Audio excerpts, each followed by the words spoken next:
the time, but honestly, I thought only dictators cancelled elections. And why are they doing it? Why are they doing it?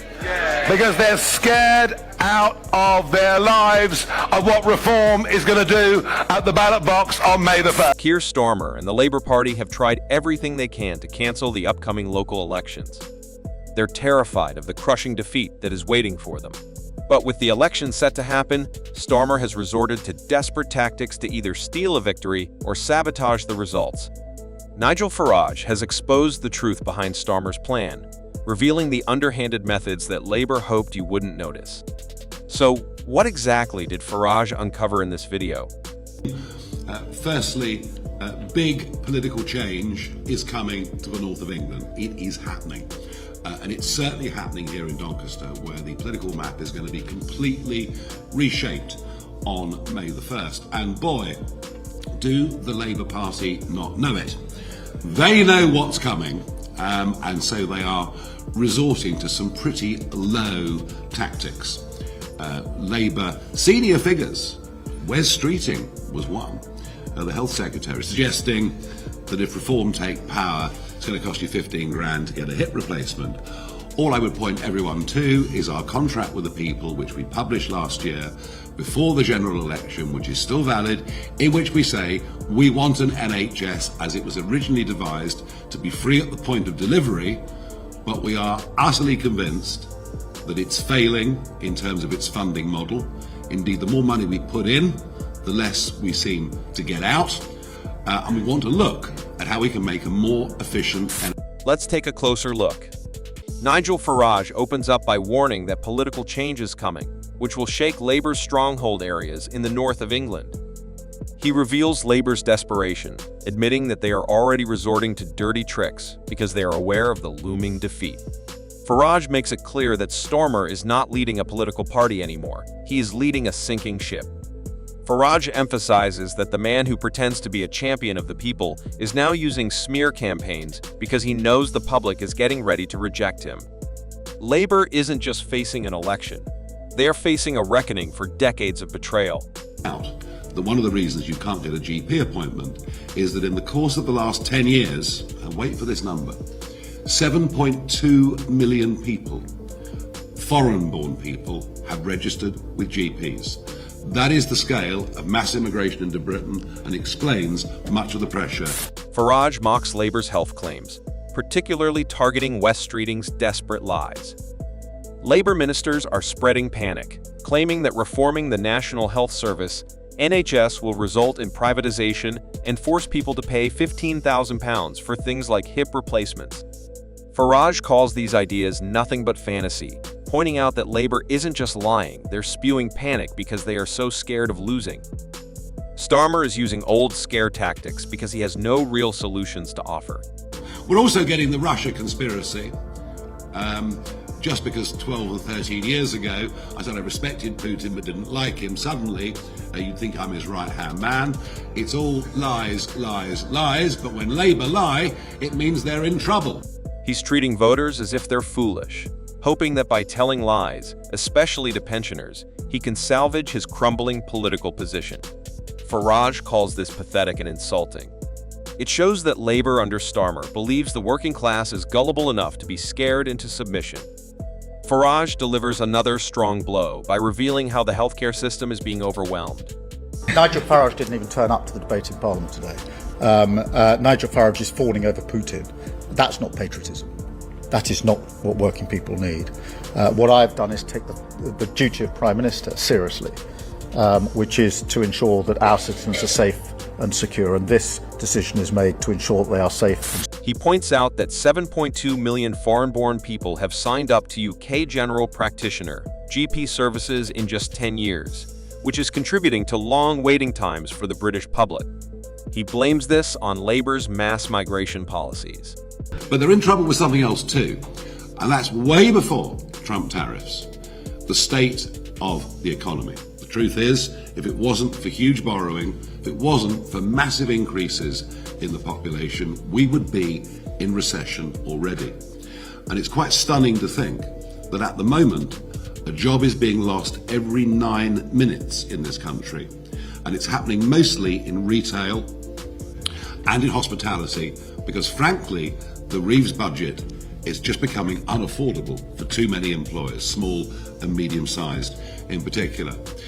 The British car industry is in a desperate state. In 2024, we produced fewer cars than we had since While Starmer has been focused on virtue signaling and promoting openness, British workers have been forced to wait months for a GP appointment.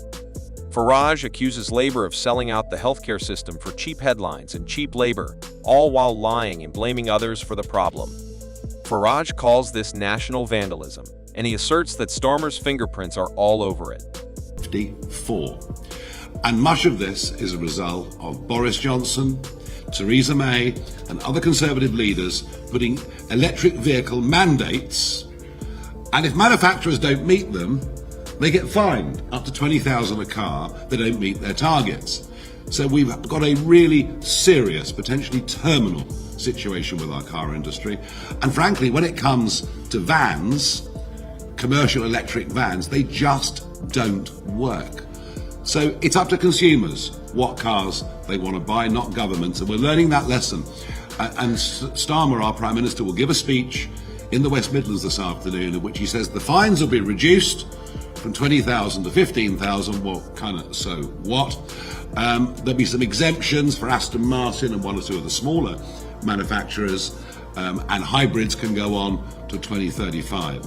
Frankly, he's doing no more than fiddling around the edges at a very, very major industry that's in big trouble. And the danger is, we carry on down this route, frankly, China will simply sweep up. Starmer, feeling the pressure of the impending defeat in the local elections, is now trying to tarnish Farage's reputation. However, Farage makes it clear that when Labour lies, people need to understand that they are in deep trouble. He insists that the lies being spread won't work anymore because the damage caused by Starmer's policies is obvious to everyone. Farage continues to attack Labour's false economic claims, stating that the British economy is not growing, it is deteriorating due to mass immigration and rising debt. Starmer, according to Farage, wants to flood the UK with low-wage workers, drown future generations in debt, and pretend that economic growth is happening while shops close and families suffer. Farage also exposes Starmer's plan to save the UK's car industry. And you talk about the need for leaner local government, a more efficient local government. Well, given that Doncaster City Council's daily interest repayments are £48,000 a day, which is an almost mind-blowing figure, something needs to happen. Now, it is my very great pleasure to welcome on board John Ryan. John. Thank you very much. Thank you.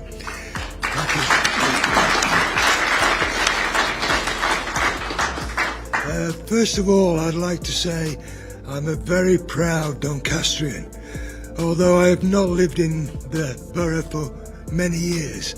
And the reason for that is first of all, I've watched from afar in Cheshire what's happened here in Doncaster.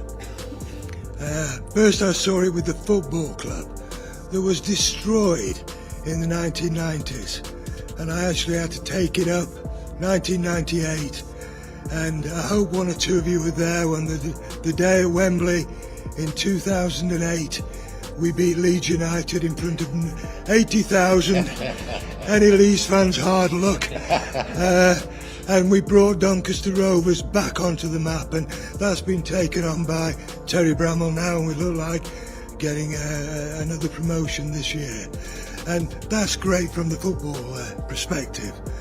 But the sad thing for me, when we won the Johnson Paints Cup, we went on an open bus trip round Doncaster, and we went through the city centre, and it was a disgrace.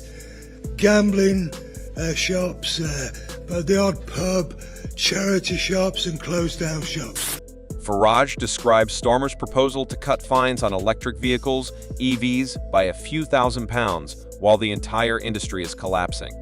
Farage argues that Starmer is not trying to fix the UK economy or industries. Instead, he's just going through the motions, while the car industry, once a symbol of British strength, continues to wither away. Farage accuses Starmer of wanting to supervise Britain's decline rather than lead a recovery. Furthermore, Farage brings attention to the looming crisis in the steel industry. He highlights the fact that Britain is on track to become the only G7 nation without primary steel production. I'd say get out there and get people to vote reform. They're sick of Labour. They're a gaggle of liars. Everything they do, lie, lie, lie, lie. Proven liars. Proven. According to Farage, Labour and Starmer did nothing while China took control of Britain's future in steel production. He calls it treason disguised as governance, suggesting that Labour let Britain's steel industry die not because they couldn't help, but because they were too weak and indecisive to take action.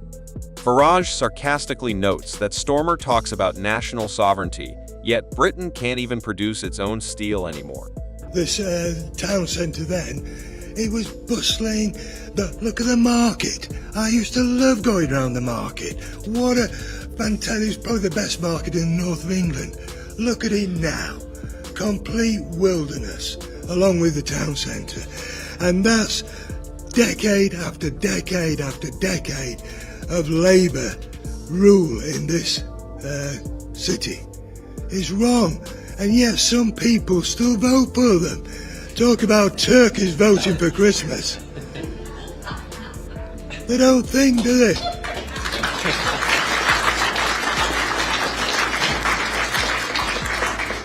And I'm not saying the Tories are any better, but at least now there's another way. What I love about reform is, well, obviously, we've got a leader here, Nigel, who's charismatic. You've got to have somebody charismatic. Can you imagine? Nigel, Starmer. We are going to, Ed, how much is the electric going down? 300 quid, boss. Yeah, I know, you lying hound. Go. Farage then shifts focus to the upcoming local elections, once again calling out Labour's failure to serve the people. He shares the words of John Ryan. Ryan doesn't hold back, calling the party a bunch of liars who have let his city fall apart. When working-class people like Ryan, who are the backbone of the UK, start speaking out against Labour, it's clear that the party's foundation is crumbling. Farage warns that May 2 end will be a political earthquake. Labour's false empire of lies is about to face judgment from the people they've abandoned. I think, John, we can take that as a fairly firm endorsement of reform. And I love that message. If you can do it with a football club, you can do it with the city. That's a very, very good, positive message, and I think one that all of our candidates can take out onto the doorstep. We're delighted to have a famous son of Doncaster, someone who's done so much for the city here, and you can tell the pride that is welling up inside John, and he wants to see it back. And only by turning around by 180 degrees, the management, the government, the attitude towards business and jobs, can this happen. And we are giving this a real go. We're going to surprise everybody. I tell you what, when they wake up on May the 2nd, they won't believe what has happened in Doncaster. Starmer can't save the party because he can't even save himself. Farage insists that Starmer is no longer a leader, a patriot, or even a politician. Instead, he's a desperate fraud begging for one last chance to betray the people who once trusted him. But according to Farage, Britain is waking up, and Starmer's nightmare is just beginning. With the local elections approaching, the big question is, who will voters choose? Will Starmer and Labour face a crushing defeat that shows just how unpopular they've become? Farage seems confident that the people are ready to reject the party.